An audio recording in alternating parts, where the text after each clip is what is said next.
Is Master Blend a good nutrient? I believe it is. I've been using this stuff for a bunch of years and had great results.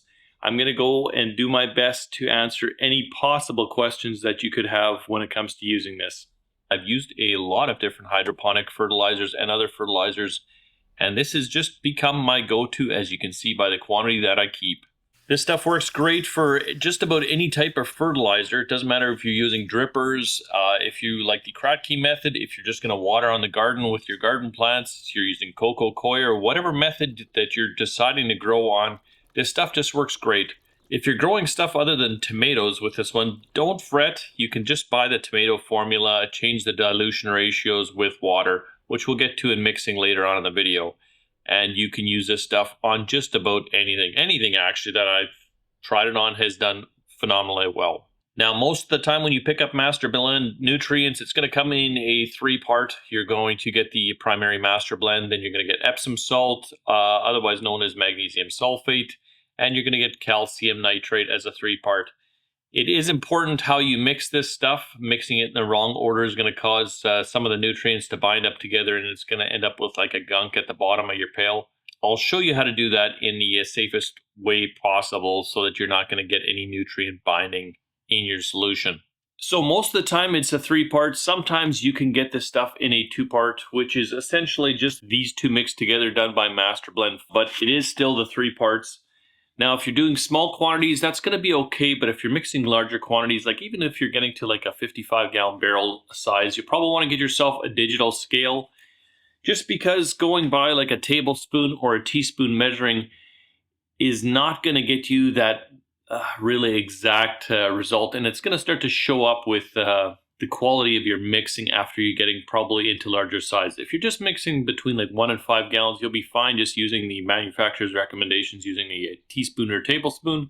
But larger quantities, definitely invest in a scale, and they're not much. They're like 15 or 20 bucks or something. I'll see if I can find this exact one on Amazon and leave a link below.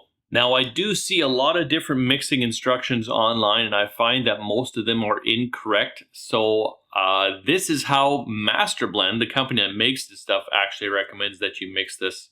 Now, most of the time I see the quantities listed like you see them on this table, which is equal parts Master Blend calcium nitrate and then half the quantity of magnesium sulfate. That's close, but it's not exactly right. So use this table instead when you're mixing up your nutrients if you want to get those measurements exactly right. Okay, so if you're going to use this stuff, I always recommend just mix up the stock solution exactly how you see it on the website. Then if you're using it for seedlings, just dilute it to about half with water. If you're using it for lettuce or just really leafy greens, you can dilute that by about 75%. So for every 3 gallons of Master Blend mix or a nutrient solution, add about a gallon of water just to tame it down a little bit.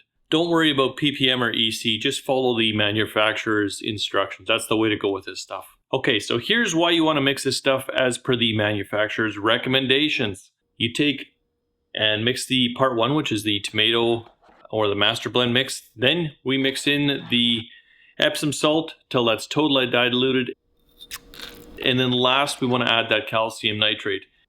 This is what happens if you don't follow these instructions. These two are both mixed exactly the same concentrate. One is mixed properly, one is not. Same nutrients, same quantities, but as you can see, not all of it diluted. And there's this kind of a film or residue left on the side of the bowl. Now, why this matters to you, that means that some nutrients now have become unavailable and the solution is not the same chemically as what the other one was. This is a big difference for your plants, and this is going to affect your growth, so don't mix it that way. So if you're using this for hydroponics, the ideal range for pH is between 5.5 and 6.5. If you're going to be using this in soil, don't even bother checking. The soil will neutralize it out and balance it out, so don't worry about it there. If you want to be really fussy, my ideal preferred range is between 6 and 6.2. Okay, so what about watering frequency? How often do you use this stuff? If you're watering your indoor plants, I just use it all the time. Anytime the plants need water, I use this solution at a 100% rate. I don't dilute it down at all, and I water my plants with it. If you're using it for the garden, just use it anytime you're needing to supplement the garden.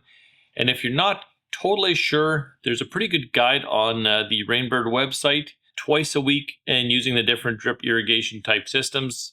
You'll be really hard pressed to, I think, overdo it. I have yet to burn any plants using the master blend when mixed as directed, even at full strength.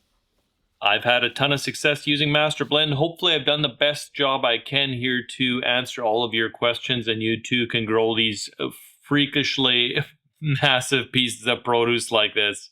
Now, hopefully I've answered all your questions with Master Blend. If I've failed to do so, leave them in the comments down below, but you too can grow massive produce like this. I've had a lot of success with it.